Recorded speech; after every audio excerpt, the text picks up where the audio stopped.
Olá, tudo bem? Eu sou o professor Richard e vamos começar essa série de revisões de questão do Enem, começando pela questão 91 do caderno amarelo. O enunciado nos diz que as notas musicais, assim como a grande maioria dos sons encontrados na natureza, são complexas e formadas pela superposição de várias ondas senoidais. A figura apresenta três componentes harmônicas e a componente resultante. Construída na mesma escala para um instrumento sonoro, essa composição carrega uma assinatura sônica ou timbre do corpo que a produz. Ou seja, pessoal, no caso ele vai dar três quadrados com ondas com frequências diferentes e na última ele vai dar um somatório de todos, uma resultante. No ensino médio, quando vocês aprenderam física ondulatória, vocês aprenderam que existem algumas coisas como a amplitude dele, né? Amplitude. Nós temos também o comprimento da onda, tá? O comprimento da onda. Nós temos que os dois maiores pontos são chamados de cristas e os dois menores pontos chamados de vales, tá? Então vamos analisar essas ondas.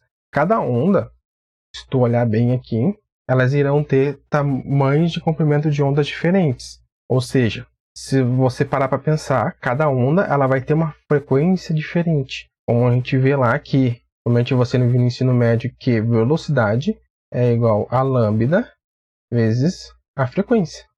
E que quanto maior o comprimento, menor a frequência. E assim sucessivamente. Então, se a gente tem um comprimento de onda maior, a gente vai ter uma frequência menor.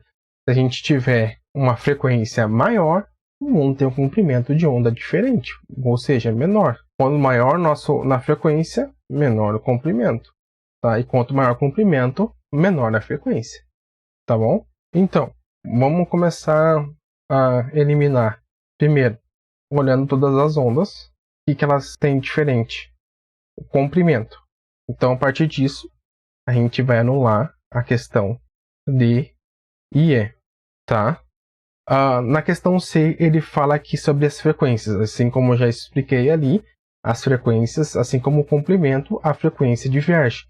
Então, a gente vai poder anular a questão C. Assim, sucessivamente, a gente pode também anular a B. Mas por que anular a B? Porque as frequências divergem, tá? E nos sobrou apenas a A. A velocidade é a mesma? Sim, a velocidade é a mesma.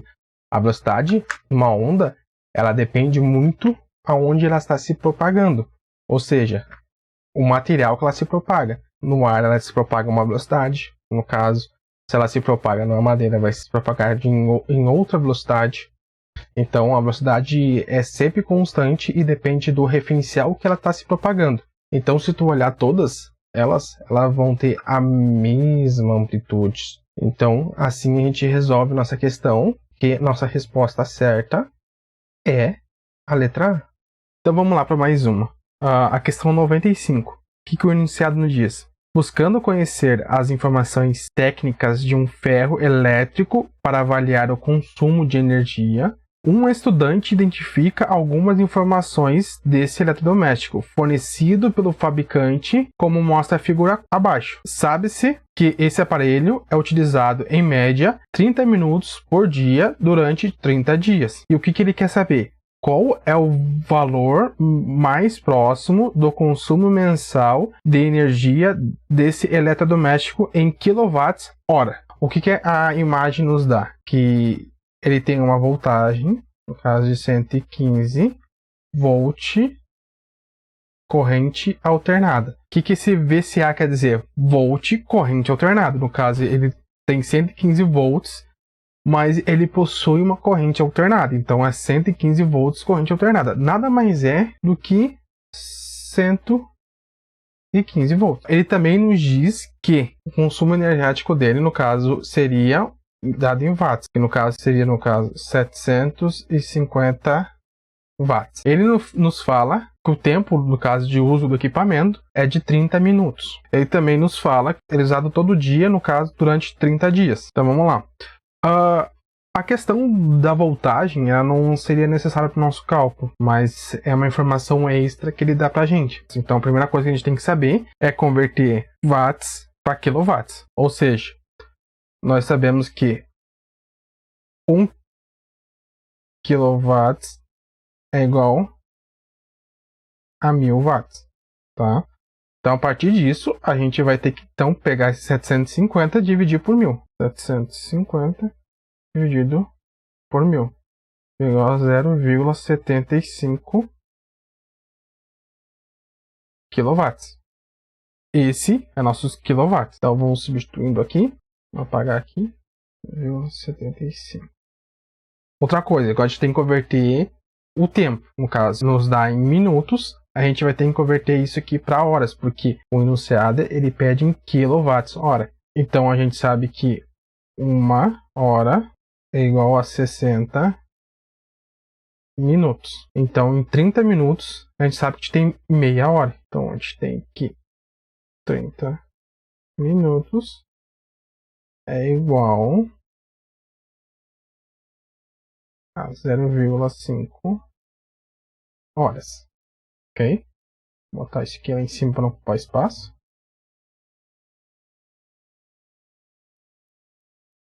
Então, o cálculo de consumo vai ser o seguinte. Nós sabemos que o consumo diário vai ser a multiplicação dos quilowatts-hora, no caso 0,75, vezes o consumo diário.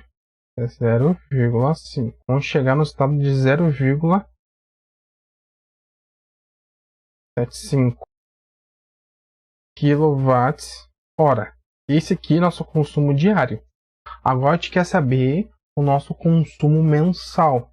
Então, o que o nosso consumo mensal vai ser? Nosso consumo mensal é igual a quantidade de dias, no caso são 30 dias, multiplicado pelo nosso consumo diário, que é 0,375. Isso que nos vai dar 11,25 quilowatts hora. No caso, ela seria por mês. Consumiu isso aqui em um mês. Então, nossa resposta seria a letra D. Então, pessoal, vamos passar para a questão 96, tá? O que fala no enunciado da questão 96? Baterias são dispositivos que acumulam energia e estão presentes em inúmeros aparelhos portáteis. Uma bateria ideal não possui resistência interna. Entretanto, baterias reais apresentam resistência interna, disponibilizando uma tensão efetiva V, inferior à sua tensão nominal E, conforme a figura, uma vez que se sabe o valor da tensão nominal da bateria, determine sua carga pelo conhecimento da corrente I, enquanto está conectado a um circuito de resistência R, de tensão efetiva V e de resistência interna R' da bateria. O que ele pede? Depósito de um voltímetro V, de um amperímetro A e de uma resistência teste R'. A configuração adequada para avaliar a carga da bateria é... Então, pessoal, seguinte, a gente sabe que a voltagem, no caso, seria o diferencial entre um ponto e outro, ou seja, a voltagem também é conhecida como a DDP, né? Então, a voltagem vai dar o diferencial entre o polo positivo e o polo negativo. A resistência, quando adicionada no circuito, ela tem a função de controlar a corrente, ou seja, controlar a amperagem daquele circuito. Então, direto ao ponto. Por que eu escolheria A? Simplesmente porque a voltagem, no caso, conforme está instruída aqui, a voltagem ela está medindo o diferencial nos dois polos. E a amperagem, no caso, teria que estar depois da resistência. Por quê? Porque a resistência, ela, como eu disse antes, ela tem a função de controlar a corrente. Se eu botar a amperagem antes, teria por que ter aquela resistência. O elétron ele procura o caminho mais fácil. Então, adicionando antes, com certeza os elétrons iam preferir passar pelo amperímetro do que passar pela resistência. Então, a resposta mais certa é a resposta A. Então, pessoal, se gostaram do vídeo, curtam, compartilhem e me ajudem nessa minha caminhada.